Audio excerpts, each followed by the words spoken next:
So, hi everyone, it's James Daniel from Precision Grazing speaking. We're just going to have a chat around some dry weather planning because we think that's probably the best way to make it rain is to do a conversation about dry weather and how we might deal with it and some decisions we can make on farm. To join me in the discussion, I have Phil Pengelly from Penwith Landscape Partnership. Hello. I also got Edward Richardson from Farm Cornwall. Hello, Edward. Hello, everyone. We hope this isn't needed, but it's been reasonably dry. I think West Cornwall's actually fared better than most of the country in terms of the rain we had 3 weeks ago. But if we just sort of see where we're heading or where the rest of the country are already, we've got a graph of grass growth. So this is how quickly grass is growing. The date's along the bottom and it starts in March. And we can see here where we are now, sort of around the 22nd of May, and growth's really dropped away for the last 2 or 3 weeks. We had a little bit, just a touch of rain last night, which was the 21st, but given the wind speed today, that's probably not going to do much in terms of helping growth. So we're heading into a dry spell, and the forecast for the next 10 days, 2 weeks, is for it to be dry. A comment we were just making a little bit earlier was it's really interesting to see that so far this year, beef and sheep farms compared to 2019 have been well under the average growth.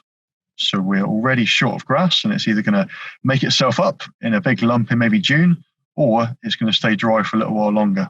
So yeah, so Edward, you were saying that you're not seeing this particularly affecting West Cornwall yet, but like you say, that the trend is downwards and there's no rain forecasts at the moment. That's what I would say I was seeing. Yep. Yeah. So with you've worked with a number of farms in the region.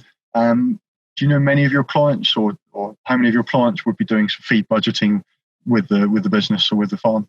The problem is this time is the inability to get round farms and see them because of the coronavirus lockdown. So the feedback that I've been getting has been fairly limited this time. But I think at the moment, from what I understand, they've been taking some reasonable silage crops. Whether those silage crops will now recover, particularly those farms which take late crops and haven't quite just done them. I was looking at the field yesterday where they'd taken a cut last week and it seems to be recovering quite well. Yeah. But I am concerned about those who are going to cut them later, and the grass, if it stays dry, won't respond that quickly. Yeah, I think what's a little bit concerning about getting dry in May is that we haven't got some of the triggers that we would normally have. So on a lot of farms now, we may have land that was in crop last winter or this winter that's been reseeded, but the reseed hasn't really taken just yet. So that's bare ground. We've got maybe land locked up for silage, as you were saying, Edward, that's not been cut yet. So that's not available for grazing. So we've got maybe the smallest amount of area available on farm to grow grass or to graze, but equally we've then got some of the highest demand at any time of the year, particularly if we've got any animals that sort of lambed or calved in the spring. Spring calving cows are at peak, aren't they? Have just gone past peak. And any ewes that maybe lambed in sort of March, April are at peak lactation or at that critical 8-week stage. Anyone that lambed earlier, actually maybe it's got a bit more flexibility. But yeah, two things: lack of area on farm or limited area, and some of the highest demand we'd have at any time of the year. So dry weather planning, the earlier we plan or act, the more options we have. If we remember back to 2018 when it got dry, we know it was going to get dry, we would have made some different decisions that would have maybe saved us money or protected farm performance. But you don't know it's going to be dry and you don't know where it's going to rain. So having a plan in place is aimed to reduce stress. Hopefully the plan's not needed, but if it is, you've already made some decisions and you know what you're going to do at each stage of the journey. What was also important, what we definitely saw in 2018, was that farms that managed to leave and preserve some farm cover and not to overgraze the grass. So the ones that opened all the gates and just let the farm stock roam everything, they took a long time to recover when it did rain. The ones that had maybe managed to rest some fields and added supplement early, they recovered really quickly.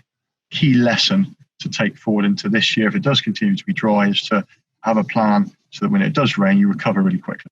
The first part of a dry weather plan is to measure the average farm cover. So that's measuring the average height or measuring how much grass you have on farm today.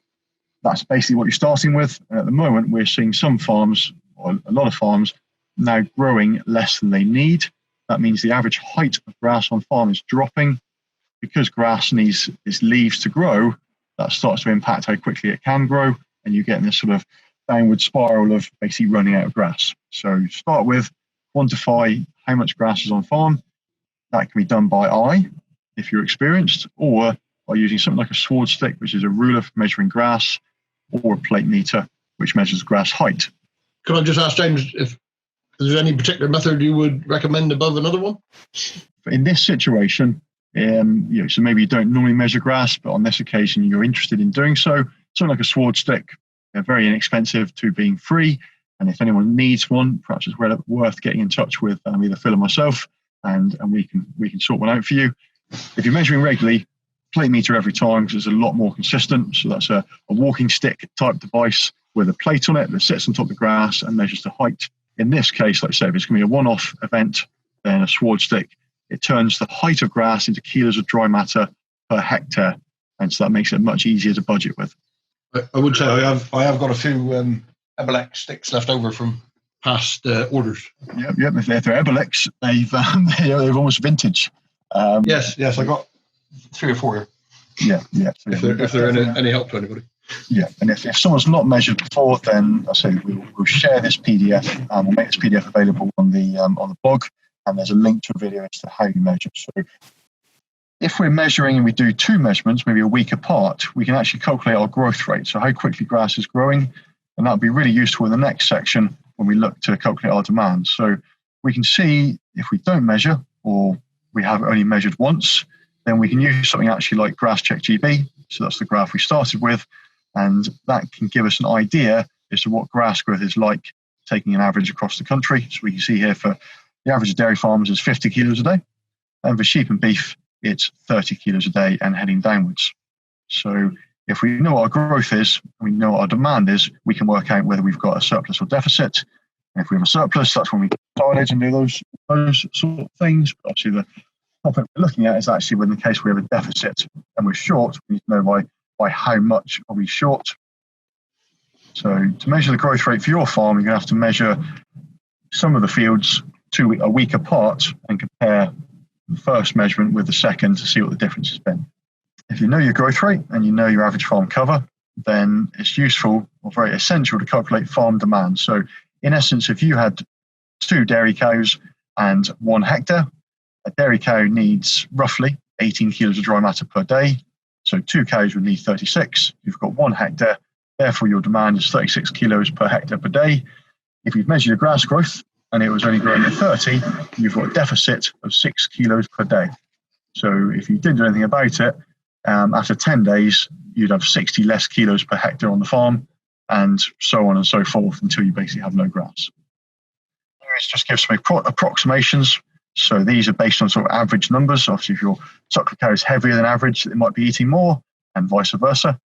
The amount they're eating is kilos of dry matter, and to help you sort of quantify what that is, a round bale of silage, an average round bale, has 240 kilos per bale. So if you add a dairy cow or dairy cows to feed, 1 bale is going to be roughly enough for 12 cows for 1 day. If it's sucklers, a round bale of silage or hay is going to last 12 to 14 cows 1 day. If it was growing cattle, so these might be last year's calves, so yearlings, then a bale is going to last 24 head 1 day. Weaned calves, so maybe autumn-born calves that have been weaned at 7 or 8 months old now, 40 of those for a day. Ewes with lambs, again, 80 ewes with lambs for a day. Dry ewes, 160. The ewes with lambs and also the weaned lambs, the reason the weaned lambs has got a question mark is probably wouldn't suggest feeding silage, or certainly wouldn't suggest feeding hay to weaned lambs. Quality is not good enough, so we need to do something different. But anyway, the first number there, the kilos of dry matter, helps calculate farm demand. So you'd, for each stock class you had, times what they need in kilos of dry matter by the number, and then divide by the area of the farm available. And what's particularly challenging or interesting at this time of year is if you've got maybe 20 or 30 acres or hectares shut up for silage, obviously that's really increasing your demand on the rest of the farm. That's one of the first things we'll look at in terms of how we can resolve or how we can manage this dry period. So with all of this, with measuring the grass growth and with calculating demand, we have a very simple spreadsheet which we can share with you if you need it to help work this out. So again, if you want some help with doing this first bit with step 1, then get in touch with Phil and myself, and we'll point you in the right direction or give you some help. The point of part 1 is to work out what do we have now and how much do we need, what's our demand, what's our supply, compare the two, And then by doing so, we can look at our days of grazing available. So if we need 100 kilos a day and we measure we've got 2 ton or 2,000 kilos on farm, we've got 20 days of feed ahead of us. Mm-hmm. And because it's forecast to be dry for at least another 2 weeks with no rain, what we'd like to see really for sheep and beef farms is maybe 30 days of feed on farm. If we had more than 30 days, we'd be in a quite comfortable position. And if we had sort of 30 to 40 days of feed ahead of us, we should still make silage. And as you were saying, Edward, should really be looking to make silage on any ground that's shut up in the next 7 to 10 days so that it can come back and it will come back and start growing again. If you leave it till it's too mature, then the recovery takes much, much longer, and that might cause us an issue if it does stay dry. Other than that, there's not much changes to make on that farm, other than also just to keep monitoring the situation. Sorry, and I was just saying, before we were talking about flexibility, not being afraid to move fences around fields and perhaps cut a half a field here or use a different paddock there, depending on the growth state of the grass. That comes into play if you've got less than 30 days available. So if you've got a budget and you've got 20 days available, we did a couple of budgets yesterday with people that had 14 days, 10 and 14 days available. So they're pretty tight. That's within 2 weeks, they're going to basically graze the farm so much that grass will stop growing. Right. That's a very bad position to be in if you've got livestock. Yeah.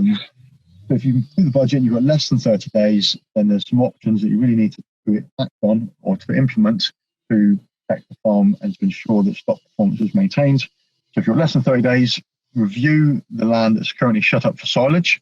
And the first question is, could you actually graze some of it with cattle? So the farm, I'm sat on a farm near Weybridge at the moment, and they did a cut of just under 20 hectares yesterday, and they actually left 4 hectares to be grazed with a group of heifers now.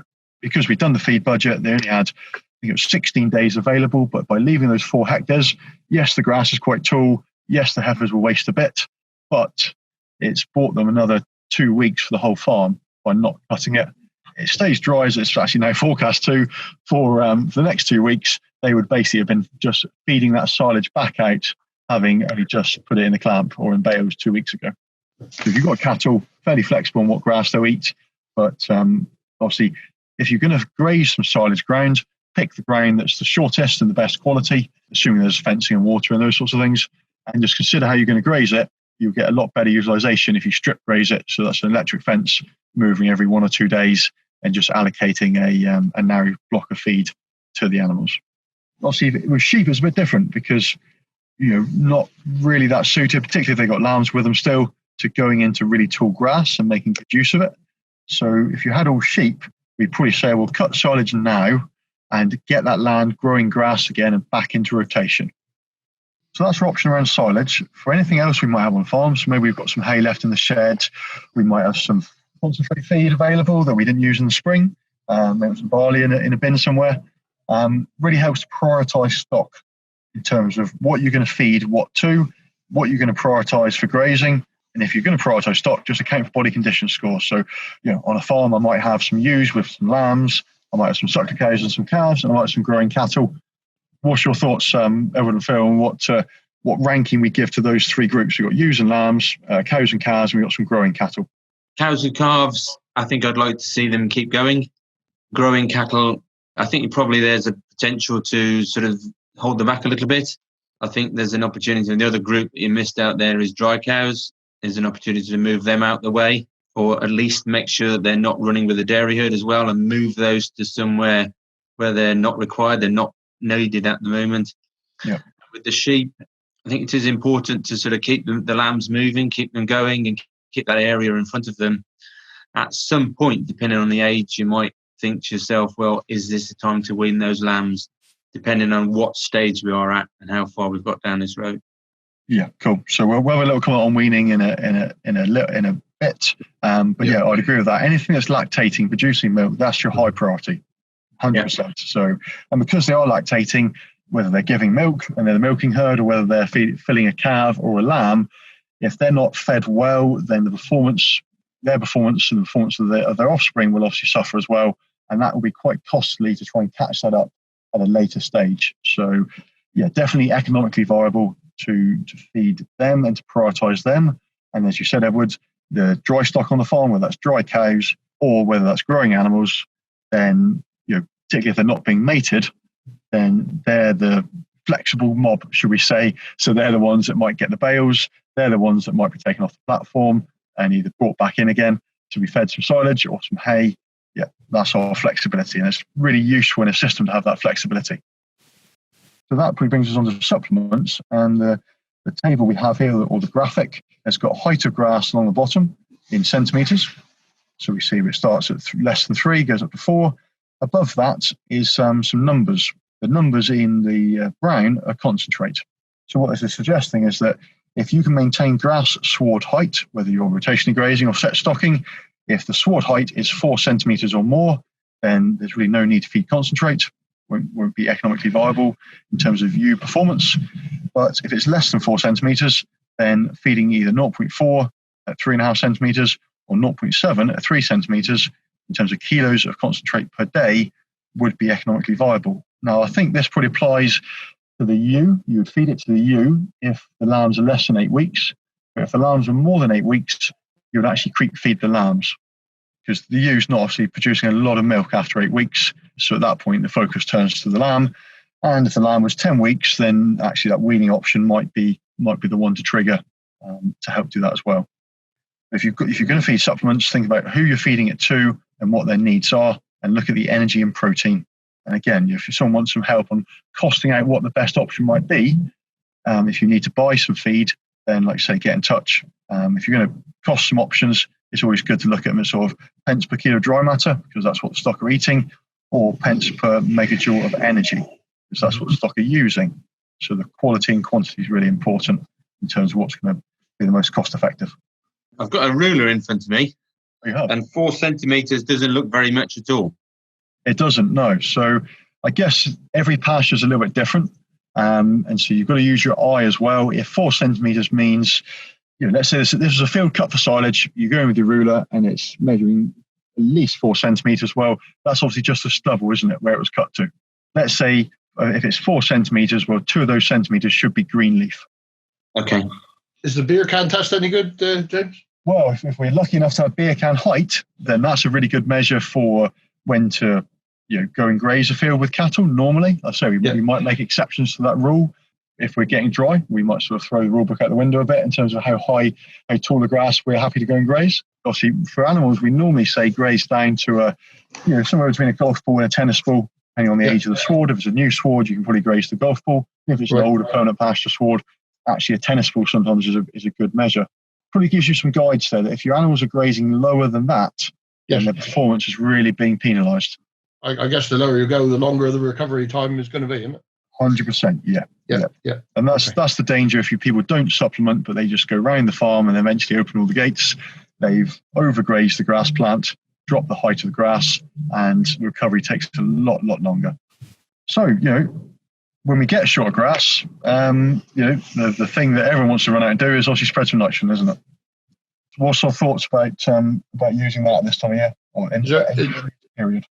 So I'm guessing that because of the lack of moisture, the fertilizers, or nitrogen fertilizer, is going to hang around if you do spread it and not be particularly useful. And is there any sort of particular kind of fertilizer you recommend that might be better than another?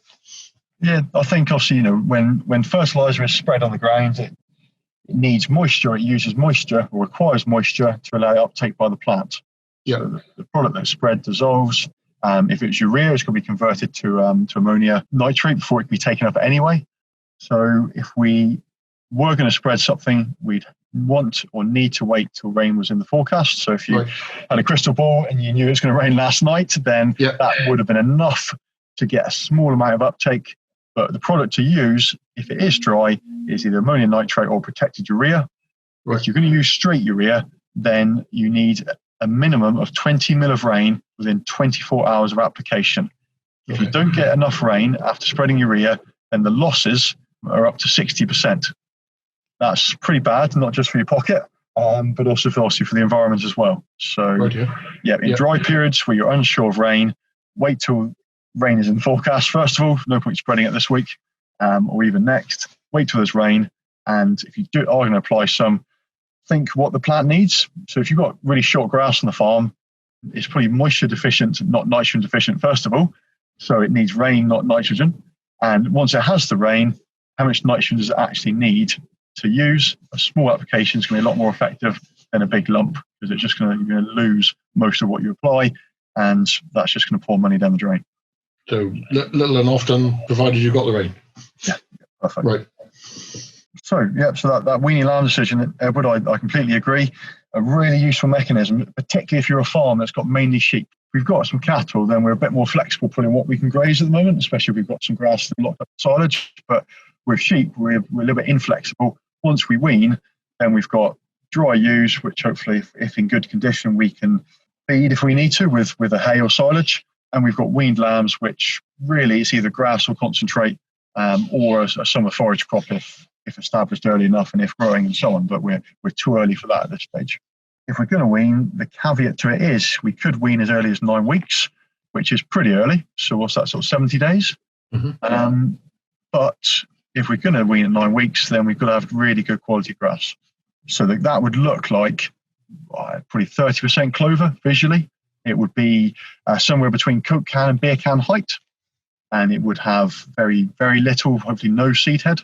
Procedure for doing that would be to take the lambs and the ewes, and maybe it's just the twins we're going to wean, because that would be the high priority group, in the field. So lambs with their mothers in this field for at least a week. So the lambs adjust to the feed. So when they're weaned, it's not a big commotion. It's not like a weaning and a new feed, which would cause a lot of stress. The other option, of course, is if we've got fit ewes and a bit of grass, especially singles, is to not wean quite so early. So go through 12 weeks, to maybe 14 or 15 weeks, and aim to kill the lambs off the mum. So avoid that weaning check and that sometimes slow up. After weaning, take those lambs right through. If you're autumn calving, I guess then obviously weaning calves as well would be another really useful mechanism. Dry the cows off. And as we know with dry cows, that's a really good mechanism. And I guess, Edward, this obviously applies to the drying off, applies to autumn calving herds as well, doesn't it? If they start to see a shortage. Yeah, an autumn calving dairy herd, yes, it could quite potentially start to dry off early. I mean, if you've got a fairly tight calving pattern, a lot of those cows will be towards the end of their lactation anyway, and maybe you'll be looking in order to dry them off anyway, and maybe the decision is to dry some of those off earlier. I would still say what I said earlier is that you need to take out, make sure you're not running dry cows and lactating cows at the same time. Just split them, make sure you split them out. There'll be less cows to run through the parlour. Just make that move, get them out of the way. There's no need for them to be in the system. I agree with that. Yeah, definitely. Our last option, if we've considered and used all the others, is around the sale of stock. And the sale of stock in order priority is coal ewes and barren cows. So stuff we're not keeping and breeding from.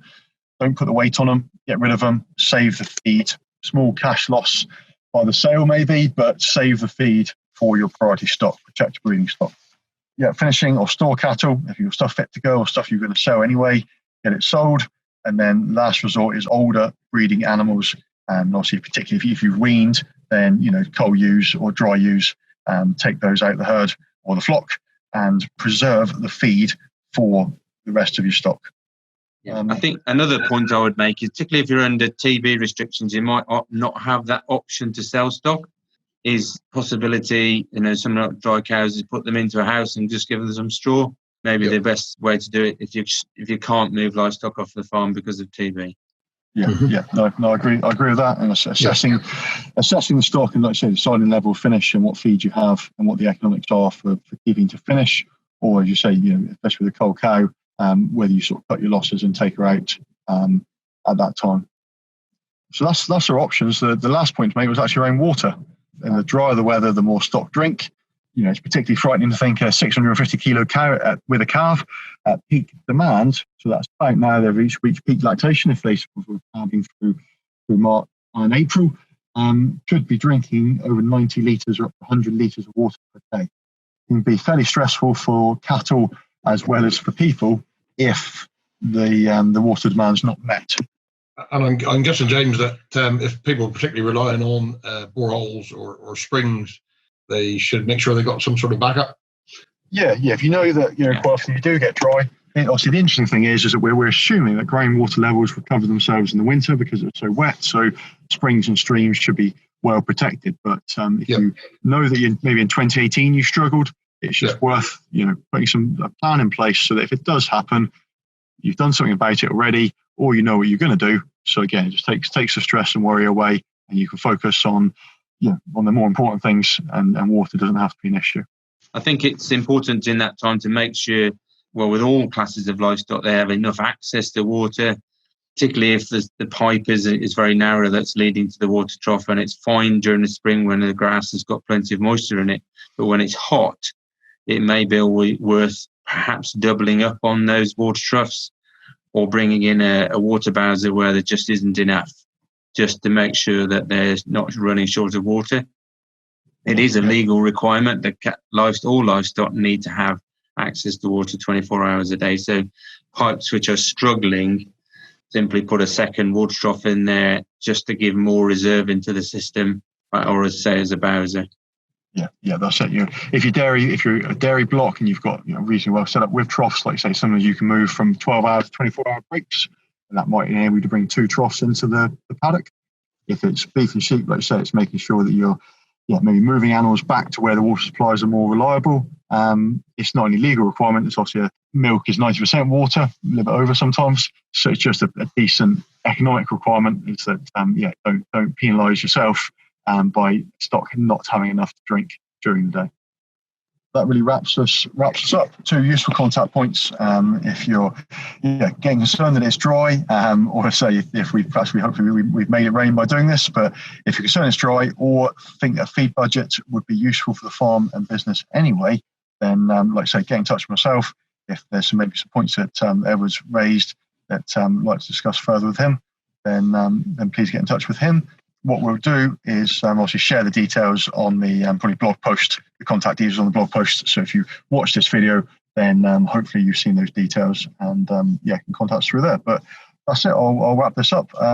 Thanks, Edward and Phil. Thank you for joining me for your insight. Thank you very much. We'll cross our fingers and hope there's rain on the horizon. But if there isn't, then for those of you that have listened, hopefully you find this useful and see some options ahead.